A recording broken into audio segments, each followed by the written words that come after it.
అధికారం పోయింది మళ్ళీ వస్తుంది, సంతోషం పోయింది మళ్ళీ వస్తుంది, ఐశ్వర్యం పోయింది మళ్ళీ వస్తుంది.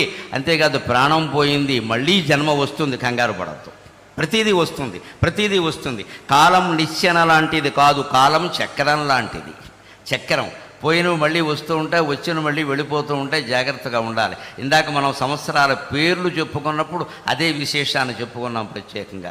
అది మన సంస్కృతిలో ఉంది. అందుకే తాతగారు చనిపోతే సంవత్సరంలోగా మనవడు పుట్టినా మనవరాలు పుట్టినా ఆ తాతగారి పేరు ఈ మనవడికి పెడతాం మనం ఖచ్చితంగా.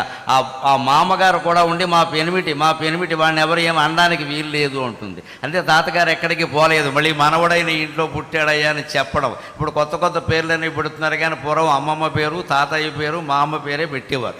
వాళ్ళని కూడా వీళ్ళ ఆశయాలకు అనుగుణంగా దానికి తగ్గట్టుగా పెంచేవారు. అది మన సంస్కృతి. అందుకే శిశిర ఋతువులో రాలిపోయిన ఆకులన్నీ వసంత ఋతువులో మళ్ళీ వస్తున్నాయి.